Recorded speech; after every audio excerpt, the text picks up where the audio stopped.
ನೋಡಿ ಇವತ್ತೆಲ್ಲ ಒಬ್ಬೊಬ್ರು ಒಂದೊಂದು ಮನಸ್ಥಿತಿಯಲ್ಲಿ ಮಾತಾಡ್ತಿದ್ದಾರೆ.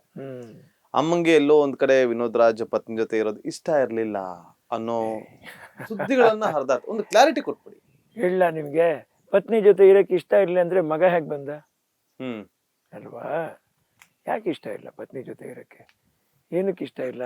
ಎದ್ದು ಒಂದು ಮಗನ್ ಕೊಟ್ಟು ಅವನು ಓದಿಸಿ ಅವನು ಚೆನ್ನಾಗಿ ಮಾಡಿ, ಇಲ್ಲಿ ನನ್ನ ತಾಯಿಯವ್ರು ಇಷ್ಟೊಂದು ಕಷ್ಟಪಟ್ಟು ಹಿಂಸೆ ಪಟ್ಟು ಅವ್ರ ಜೀವನದಲ್ಲಿ ವ್ಯವಸ್ಥೆಗಳು ಮಾಡಿದ್ದಾರೆ. ವ್ಯವಸ್ಥೆಗಳಲ್ಲಿ ವ್ಯವಹಾರಗಳು ಕಮ್ಮಿ ಅವ್ರದ್ದು.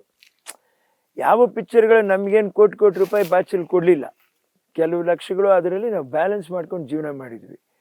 ನಾವು ಕಟ್ಕೊಂಡಿರೋ ಸಮಯದಲ್ಲಿ ನನಗೆ ಬಂದು 2ನೇ ಪಾತ್ರ 3ನೇ ಪಾತ್ರ ಕೇಳಿದ್ಬಿಡ್ತು. ಶ್ರೀ ಮಂಜುನಾಥದಲ್ಲಿ ನಾನು ಯಾವುದು ಒಂದು ಇದು ಪೋಷಕ ಪಾತ್ರದಲ್ಲೇ ಪಾತ್ರ ಮಾಡಿರೋದು. ಒಂದೇ ಮಾತ್ರ ಅದು ಹೀರೋ ಥರ ಇದ್ರೂ ಕೂಡ ಅದೊಂದು ಹೆಚ್ಚು ಕಡಿಮೆ ಪೋಷಕ ಪಾತ್ರನೇ. ಸ್ನೇಹ ಲೋಕನೂ ಒಂದು ಪೋಷಕ ಪಾತ್ರನೇ. ಅದರಲ್ಲೇ ಡ್ಯಾನ್ಸ್ ಅನ್ನುವಂಥ ಅಟ್ರಾಕ್ಟ್ ಆಗಿ ನನ್ನ ಅಭಿಮಾನಿಗಳು ಪ್ರೀತಿಯಿಂದ ಅದನ್ನ ನೋಡಿದ್ರು ಅಷ್ಟೇ. ಅದ್ರಲ್ಲಿ ಎಲ್ಲರೂ ಇದ್ದಾರೆ, ಅದು ಬರೀ ನನಗೋಸ್ಕರ ನೋಡಿದ್ರು ಅಂತ ನಾವ್ ಹೆಂಗ್ ಹೇಳಕ್ಕಾಗತ್ತೆ ಅಲ್ವಾ? ಹಾಗಾಗಿ ನನಗೂ ಅದ್ರದ್ದು ದುಡ್ಡಿನ ಸಂಪಾದನೆ ಪರಿಸ್ಥಿತಿ ತುಂಬಾ ಕಷ್ಟ ಆಯ್ತು. ಹಾಗೆ ಅಲ್ಲಿನೂ ಒಂದು ಆಸ್ತಿ ಇದೆ, ಇಲ್ಲಿನೂ ಒಂದು ಆಸ್ತಿ ಇದೆ. ಆ ಕಾಲಕ್ಕೆ ಆ ಆಸ್ತಿಯ ಒಂದು ಮೌಲ್ಯ ನಾವು ಅನ್ಕೊಂಡಷ್ಟು ಇರಲಿಲ್ಲ.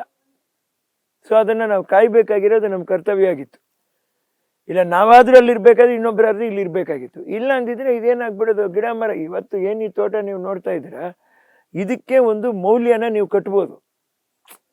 ಇದೇ ಇದು ಬಾಡಿ ಒಣಗಿ ಬರಡಾಗಿ ಹೋಗ್ಬಿಟ್ಟಿದ್ರೆ ಇದ್ರ ವ್ಯಾಲ್ಯೂ ಏನು?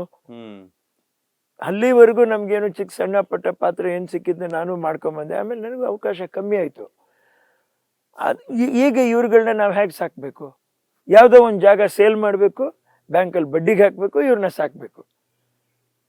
ಇದನ್ನೆಲ್ಲ ನಾವು ಒಂದೊಂದು ಪಾಪ ಒಬ್ಬೊಬ್ರಿಗೆ ಹೋಗಿ ಅಪ್ಪ ಈ ಥರ ಪರಿಸ್ಥಿತಿ ಆಯಿತು, ನಾನು ಹಿಂಗೆ ಮಾಡಬೇಕು ಹೀಗೆ ಮಾಡಬೇಕು ಹೀಗೆ ಮಾಡಬೇಕು ಅಂತ ಎಷ್ಟು ಜನರಿಗೆ ಹೇಗೆ ಹೇಳಿ ಏನ ಇದು ಮಾಡೋಕ್ಕಾಗತ್ತೆ ಇವ್ರೆ?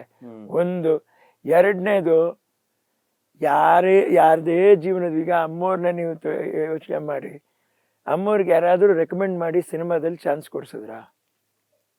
ಒಬ್ಬ ಮಗ ಹುಡ್ತಾನೆ ಲೀಲಾವತಿ ಅವ್ರಿಗೆ, ಅಯ್ಯೋ ಲೀಲಾವತಿ ಅವ್ರಿಗೆ ಮಗ ಹುಟ್ಟಿದ್ದಾನೆ, ಒಂದು 2 ಲಕ್ಷ 3 ಲಕ್ಷ ಆದರೂ ಕೊಡ್ರಪ್ಪ, ಮಗನ ಅಮ್ಮ ಸಾಕ್ಬೇಕು, ಅವ್ರ ಕೈಲಿ ದುಡ್ಡಿಲ್ಲ ಅಂತ ಹೇಳ್ಬಿಟ್ಟು ಯಾರಾದರೂ ಜಾಸ್ತಿ ಸಂಬಳ ಕೊಟ್ಟಿದ್ದಾರೆ ಎಂ ಲೀಲಾವತಿ ಅವ್ರಿಗೆ? ಇಲ್ಲ.